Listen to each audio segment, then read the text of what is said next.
नमस्कार, आप देख रहे हैं खास बात इंडिया। मैं हूं संजय सिन्हा। सरहदों पर तनाव है क्या? सरहदों पर तनाव है क्या? जरा पता तो करो, चुनाव है क्या? आइए डॉक्टर राहत इंदौरी साहब के इसी शेर के साथ हम खबरों का सिलसिला शुरू करते हैं। दिल्ली से हमारे पास खबर आ रही है। दिल्ली में कृषि विधेयक को लेकर, कृषि बिल को लेकर काफ़ी तनाव बढ़ता जा रहा है। यहाँ सुरक्षा के इंतजाम किए गए हैं ताकि प्रदर्शनकारियों पर नियंत्रण रखा जाए। और इसी संदर्भ में आपको बता दूं कि आज शिरोमणि अकाली दल का एक प्रतिनिधिमंडल राष्ट्रपति रामनाथ कोविंद से मिला और बिल पर हस्ताक्षर न करने का अनुरोध किया। और इसके बाद आपको लिए चलेंगे एक बार फिर से पश्चिम बंगाल के कुल्टी से हमारे पास खबर आ रही है। कुल्टी में कोरोना योद्धाओं को सम्मानित किया गया डायमंड क्लब की तरफ से। एक संस्था है डायमंड क्लब की तरफ से पत्रकारों को, स्वास्थ्य कर्मियों को और समाज सेवियों को सम्मानित किया गया। आप सीधे स्क्रीन पर देख सकते हैं कि इस सम्मान समारोह में बहुत सारे जो है कोरोना योद्धा आए और ज़मीनी स्तर से जिन्होंने काम किया है ऐसे लोगों को सम्मानित किया गया। और इस मौके पर कई जानी मानी हस्तियां मौजूद थीं और इन तमाम हस्तियों की मौजूदगी में यह कार्यक्रम हुआ। संजय सिन्हा जी मौजूद है, संजय भाई भी है यहाँ पर, और भी बहुत से लोग हैं। मीडिया के माध्यम से हमारे तमाम मीडिया और इस बात के तमाम लोग आज इन लोगों ने कोरोना महामारी के बाद जो काम की उन पर एवज दे रहे हैं, इन्हें हम तहे दिल से बहुत बहुत शुक्रिया अदा करते हैं। इन्होंने, मीडिया ने भी खासकर बहुत ही अच्छा काम किया कोरोना महामारी में, क्योंकि कोरोना एक ऐसा वायरस है जिससे सब कोई बचते थे, लेकिन एक मीडिया ही है जो बाहर अपने जी जान लेकर खड़ी थी। तो एक बार आप सभी भाइयों को मेरी तरफ से, इन मीडिया वालों के लिए तारीफ हो जाए कि इन्होंने काफी मेहनत की है। आपको बहुत बहुत दिल से मुबारकबाद। कोलकाता में तृणमूल कांग्रेस की सांसद और फिल्म अभिनेत्री नुसरत जहां ने पुलिस से शिकायत की है कि उनके तस्वीर का गलत इस्तेमाल किया जा रहा है। एक ऐप का जिक्र करते हुए नुसरत जहां ने कहा कि युवतियों से चैट कराने वाले एक ऐप की तरफ से उनकी तस्वीर का गलत इस्तेमाल किया जा रहा है। उनकी तस्वीर लगाई गई है इस ऐप में। और इसी संदर्भ में नुसरत जहां ने कोलकाता पुलिस को इत्तला दिया है और उनको सूचित करते हुए शिकायत दर्ज कराई है कि आरोपियों की जल्द से जल्द गिरफ्तारी हो और उन पर सख्त कार्रवाई की जाए। नुसरत जहां ने ऐसा कहा है साइबर क्राइम ब्रांच से और कोलकाता पुलिस से। और इसी संदर्भ में आइए आगे हम आपको जोड़ते हैं एक और खबर से। पश्चिम बंगाल के रानीगंज से हमारे पास खबर आ रही है कि कोरोना महामारी के दौर पे रानीगंज का जो सब्जी बाज़ार है, ये बड़ा ही इंपॉर्टेंट पार्ट था। सब्जी बाज़ार को चीन कोटी नामक स्थान पर शिफ्ट कर दिया गया था कोरोना महामारी को देखते हुए, ताकि सोशल डिस्टेंसिंग का पालन किया जाए। लेकिन अब जो है सब्जी बाज़ार के जो व्यापारी हैं वो चाहते हैं कि उनके सब्जी बाज़ार को पुराने स्थान पर शिफ्ट कर दिया जाए, क्योंकि यहाँ इस जगह पे ख़रीदार बहुत कम पहुँच रहे हैं। आप देख सकते हैं स्क्रीन पे कि इसी संदर्भ में विक्रेताओं ने एक ज्ञापन भी सौंपा। यहाँ के जो बोरो चेयरमैन हैं, आसनसोल म्यूनसिपल कॉरपोरेशन के बोरो चेयरमैन संगीता शारदा, और रानीगंज थाने को भी सूचित किया गया और सूचित करते हुए ये अनुरोध किया गया कि सब्जी बाज़ार को पुराने स्थान पर, असल जगह पे जहाँ पे सब्जी बाज़ार हुआ करता था वहीं पे शिफ्ट कर दिया जाए, ताकि कस्टमर्स जो हैं, ग्राहक, वो अपने नियत समय पर और ठीक तरह से पहुंच पाएँ ताकि उनकी दुकानदारी ठीक तरह से चलाई जाए। और आइए इस फुटेज में हम आपको दिखा रहे हैं कि किस तरह से यहाँ पे सब्ज़ी बाज़ार में भीड़ भाड़ काफ़ी कम दिख रही है, बहुत कम लोग आ रहे हैं। और इस संदर्भ में हमने बातचीत की, हमारे संवाददाता जाहिद अनवर ने बात की यहाँ के जो पार्षद हैं आरिज जलीस और एक व्यापारी से बात की और उनसे जानने की कोशिश की कि आखिर मामला क्या है।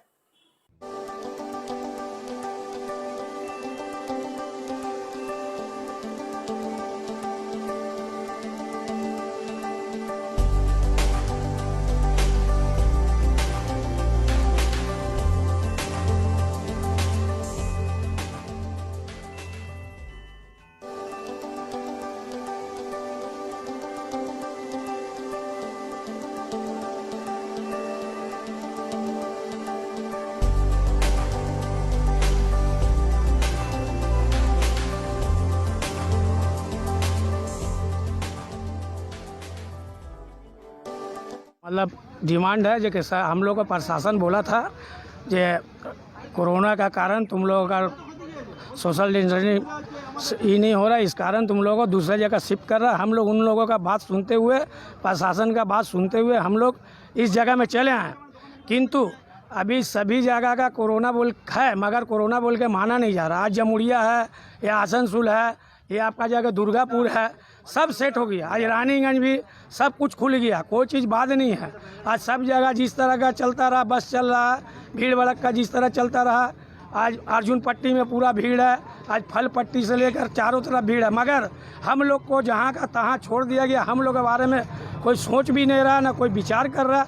इसलिए हम लोग आज भूखा मरने का हालत में है। आप लोगों का दावी क्या है? हम लोग का दावी है जो जिस तरह का हम लोग सरकार का बात सुनकर हम लोग यहाँ आए, हम लोगों का अनुरोध है जो सरकार हम लोग का बात सुनते हुए कम से कम हम लोग का जो घर द्वार है, जहाँ पर दुकान रहा, हम लोग को वहाँ पर सेटिंग कर दे। आपका नाम सर? अमर सिंह। आपका नाम सर? নদীম খান। দেখুন এটা কথা তো ঠিকই আছে, ওরা অসুবিধাতে আছে। ওরা 30/6 তারিখে একটা মাস পিটিশন আমাদের বিডিও সাহেবকে দিয়েছিল এবং কোভিড-19 আস্তে আস্তে তো এখন কম হচ্ছে, তো আমাদেরকে পুরনো জায়গাতে যাওয়ার অনুমতি দেন। 30 তারিখে করেছিল। আমিও লেটার আপনাদেরকে দিয়ে দিব, আমিও করেছিলাম, কিন্তু এখন পর্যন্ত কিছু হলো না।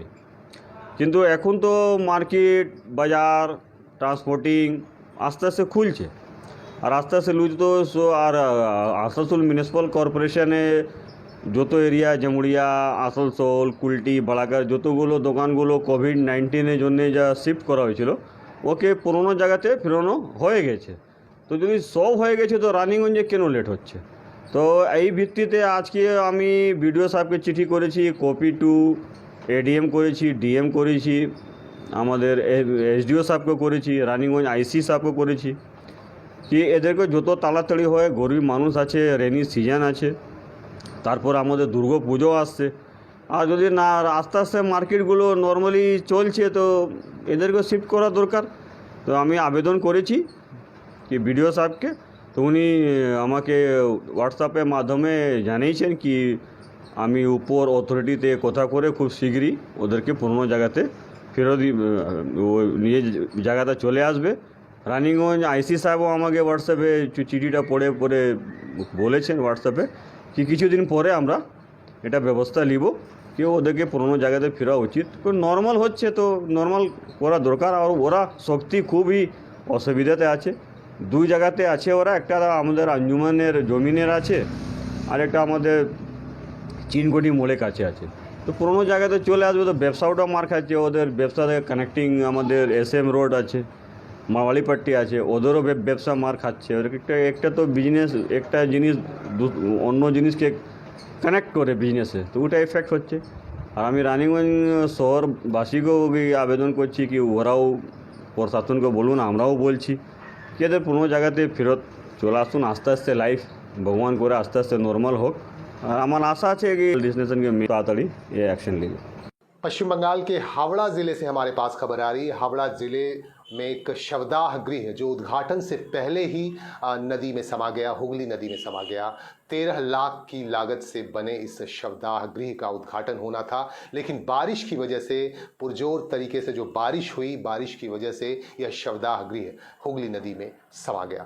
और आइए आगे हम आपको लिए चलते हैं एक बार फिर से रानीगंज में शिक्षकों और माध्यमिक और उच्च माध्यमिक की परीक्षा में उत्तीर्ण आने वाले छात्र छात्राओं को सम्मानित किया गया तृणमूल कांग्रेस माध्यमिक शिक्षा परिषद की तरफ से। और इस मौके पर हाल ही में राष्ट्रपति पुरस्कार से सम्मानित कलीमुल हक और माध्यमिक शिक्षा परिषद के जो प्रदेश के मुखिया हैं, प्रदेश के अध्यक्ष हैं अशोक रुद्र, और उनके अलावा और भी कई गणमान्य अतिथि इस मौके पर मौजूद थे। और इन तमाम लोगों की मौजूदगी में 5 शिक्षकों और छात्र छात्राओं को सम्मानित किया गया। आप देख सकते हैं स्क्रीन पर कि इन छात्र छात्राओं के सम्मान के वक्त छात्र छात्राओं के चेहरे पर कितना सुकून दिख रहा था और बहुत ही उत्साह का माहौल दिख रहा रहा था। छात्र छात्राओं को सम्मानित किया गया इस संस्था की तरफ से और इस मौके पर गणमान्य अतिथि मौजूद थे और इन तमाम अतिथियों की मौजूदगी में शिक्षकों और छात्र छात्राओं को सम्मानित किया गया। और आप देखिए, सीधे स्क्रीन पर देखिए कि सम्मानित किया जा रहा है और इस संदर्भ में अतिथि भी यहाँ मौजूद थे और अतिथियों की उपस्थिति में तमाम शिक्षकों और छात्र छात्राओं को सम्मानित किया गया। এখানে উপস্থিত যাদের জন্য আজকের এই অনুষ্ঠান, এই এলাকার সম্মানীয় শিক্ষক শিক্ষিকা শিক্ষাকর্মীবৃন্দ যারা অবসর গ্রহণ করেছেন এবং এই এলাকার কিছু ছাত্রছাত্রীরা যারা মাধ্যমিক এবং উচ্চ মাধ্যমিক পরীক্ষায় একটা কীর্তির ছাপ রেখেছেন, সংগঠনের পক্ষ থেকে তাদের যেমন সম্মানিত করা হবে, ঠিক একইভাবে আমি নিজে অত্যন্ত গর্বিত। गरीबों पर जुल्म कोई नई बात नहीं है, सदियों से ऐसा होता आ रहा है। एक और ऐसी ही घटना सामने आ रही है हमारे पास बंगाल के कुल्टी विधानसभा क्षेत्र के बराकर से। हाटतला एक जगह है, वहाँ से हमारे संवाददाता अमन साव ने खबर भेजी है और इनका कहना है कि यहाँ 1970 से गुमटी चलाकर अपने परिवार का भरण पोषण करने वाले प्रभाष मिश्रा और उनके भाई सुभाष मिश्रा दोनों इस गुमटी को चलाते थे और अपने परिवार का भरण पोषण करते थे। लेकिन अचानक कुछ लोग उनकी गुमटी पे पहुंचे और गुमटी में तोड़ फोड़ करके और पूरी गुमटी को उठाकर लेकर चले गए। ऐसा आरोप है प्रभाष मिश्रा का और उनके भाई सुभाष मिश्रा का। इनका कहना है कि आपसी दुश्मनी के कारण उनकी जो है रोजी रोटी पर एक सवाल खड़ा कर दिया गया है। उनके परिवार का भरण पोषण अब बहुत मुश्किल से होगा। आइए हम उनके इन दोनों की बातें सुनते हैं और ये जानने की कोशिश करते हैं कि आखिर मामला क्या है। हालांकि आपको बता दूं कि इस संदर्भ में स्थानीय थाने को, जो बराकर फाड़ी है, फाड़ी प्रभारी को इत्तला की गई है, उन्हें सूचित किया गया है, शिकायत दर्ज करवाई गई है और स्थानीय जो पार्षद है राधा सिंह, उन्हें भी पूरी जानकारी दी गई है, ऐसा कहना है प्रभाष मिश्रा जी का। आइए जानते हैं पूरी रिपोर्ट क्या है। क्या हुआ था यहाँ पर? रात के करीब 11:30 बजे कुछ असामाजिक तत्व आया था, वो गाड़ी लेकर के। ये मेरा घर है, इसी घर में हम सोए हुए थे। आने के बाद में यहाँ पे एक गुमटी रखा हुआ था, वो गुमटी प्रभाष मिश्रा का था और वो गुमटी को तोड़ फोड़ करके गाड़ी में लोड किया। हम जब जगह उठे, जंगला में से बोले कौन है, तो बोलता है भीतर रहो नहीं तो गोली मार देंगे। इसके कारण हम पति पत्नी दोनों रात भर दहशत में सो नहीं पाए हैं। अच्छा, क्या यही हम सुरक्षित महसूस कर रहे हैं बंगाल में? आपका नाम? अनिल मंडल। बोलिए, क्या परेशानी है? मेरा परेशानी यह 1970 से लगभग मेरे 50 साल से करीब मेरा ये दुकान था जी। ये दुकान था, दुकानदारी करके हम गरीब आदमी यहाँ पर कमाते खाते थे। ये दुकान हमको मेरा टूट गया था, यहाँ सामान रखने में दिक्कत हो गया था, इसके रिपेयरिंग करना चाह रहे थे, रिपेयरिंग नहीं करने दिया। बस बिहारी शर्मा बोल के कोई आदमी है जो बाहुबली है, वो हमको रिपेयरिंग नहीं करने दिया। रिपेयरिंग नहीं करने के लिए जो हम सामान लेकर आए थे सब सामान मेरा उठा के रख लिया रिपेयरिंग करने के लिए। 10 आदमी 15 आदमी गाड़ी से आया था, वो समूचा वो सामान उठा के लेके चला गया। उस दिन हमको थ्रेट दे के गया था, या तो तुमको दुकान छोड़ना पड़ेगा या नहीं तो तुमको जान से हाथ धोना पड़ेगा। FIR नहीं किया? FIR करने गए थे, FIR हम कोई लिया नहीं, बराकर फाड़ी वाला नहीं लिया। फिर हम सोचे कि हम गरीब आदमी, कमाने खाने वाले आदमी, बड़ा आदमी से डर के उसके बाद फिर हम उसी से सुलह करना चाहे। वो हमको आश्वासन दिए थे कि ठीक है, तुम दुकानदारी नहीं कर रहा है तो मत करो, इसके बाद समय जब आएगा तो उसमें हम तुमको खोज लेंगे। हम बोले फिर मेरा रोजी रोटी कैसे चलेगा, तो रोजी रोटी का बड़ा व्यवस्था भी जैसे करना वैसे करो। इसके बाद फिर उस समय तो बात आया गया हो गया, हम दूसरा रोजी रोटी का अपना पंडित गिरी करके, अपना पंडितारा करके अपना रोजी रोटी चला रहे हैं। और इस बीच में मेरा जो है कल रात में दुकान आकर के मेरा तोड़ दिया और कम से कम 50,000 का सामान लूट के चला गया। तो दुकान कहाँ ले गया? दुकान कहाँ ले गया उसको हम देखा ही नहीं, किसने लूटा, किसने चोरी किया। कंप्लेन नहीं किए? कंप्लेन किया है, बराकर फाड़ी में कंप्लेन किया है और पुलिस आया है। अब पता नहीं पुलिस क्या करेंगे, वो हमारे जैसा गरीब आदमी का साथ देंगे या नहीं देंगे। भारतीय जनता पार्टी की तरफ से प्रधानमंत्री नरेंद्र मोदी के जन्मदिन को एक सप्ताह व्यापी सेवा कार्यों के साथ जोड़ा गया है और यही वजह है कि भाजपा के तमाम समर्थकों द्वारा सेवा कार्य किए जा रहे हैं। लगातार हमारे पास खबर आ रही है, हमारे संवाददाता ने बंगाल के कुल्टी से खबर भेजी है। कुल्टी के नियामतपुर में विनोद सिंह सोलंकी जो सांसद प्रतिनिधि हैं और पेशे से वकील हैं, उनकी तरफ से यहाँ वृक्षारोपण अभियान चलाया गया। सीधे देख सकते हैं आप स्क्रीन पर, वृक्षारोपण अभियान चलाया गया और गौ माता को भोजन कराया गया। यहाँ अपने सहयोगियों के साथ विनोद सिंह सोलंकी मौजूद थे और अपने सहयोगियों के साथ उन्होंने प्रधानमंत्री नरेंद्र मोदी जी के जयंती के मौके पर, उनके जन्मदिन के मौके पर ये कार्यक्रम किया और ये सेवा कार्य को आगे बढ़ाया इन्होंने और यहाँ पे गौ माता को भोजन कराया गया और इसके साथ ही वृक्षारोपण अभियान भी चलाया गया। अपने सहयोगियों के साथ मौजूद हैं, आप देख सकते हैं विनोद सिंह सोलंकी। हमने विनोद सिंह सोलंकी और उनके सहयोगी से बात की। आसानसोल জেলার বিজেপি লিগেল সেলের চেয়ারম্যান আমাদের 17 সেপ্টেম্বর প্রধানমন্ত্রী মোদিজির জন্ম সপ্তাহ সেবামূলক কাজে নিয়োজিত করেছি। আমরা লয়াররা ভেবেছি যে আমরাও এই সেবামূলক কাজে নিজেদেরকে নিয়োজিত করব। তাই আমরা আমাদের প্রদীপ দাস কো কনভেনার, দীপেন দা, অভিজিৎ ঘটক, রাহুল, সন্তোষ ভান্ডারী, আমি সবার সঙ্গে এসে সত্যি একটা আনন্দ উপভোগ করলাম এই সেবামূলক কাজে নিজেদেরকে নিয়োজিত করে ফেলে। আমাদের আজ গর্ব কি প্রধানমন্ত্রী সারা ভারতবর্ষ জুড়ে এই সেবামূলক কাজ চলছে। আজ নেমাতপুরেও আমরা এই সেবামূলক কাজ চালালাম এবং কাজ চালিয়ে খুবই আমরা আনন্দ উপভোগ করলাম এবং আগামী দিনেও আমরা যেভাবে পারবো শুধু এই গোমাতার সেবা বা বৃক্ষরোপণ নয়, কোনো মানুষের লয়ার হয়ে কোনো মানুষের যদি আমরা উপকার করতে পারি, আমরা আগামী দিনে সেইভাবে আমরা লিগেল এড, বিভিন্ন আইনি পরামর্শ, আইনি সহায়তা বিনা পয়সায় আমরা এইসব সেবা দেওয়ার জন্য আমরা প্রতিজ্ঞাবদ্ধ আছি।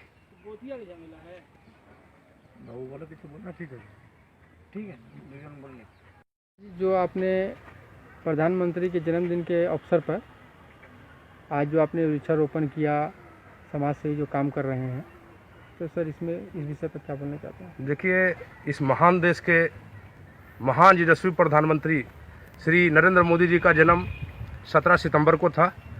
उसी के उपलक्ष्य में हम लोग पूरा सप्ताह व्यापी, मतलब एक सप्ताह का जो है हम लोग सेवा सप्ताह के रूप में मना रहे हैं। इसमें हम लोग सेवामूलक कार्य कर रहे हैं।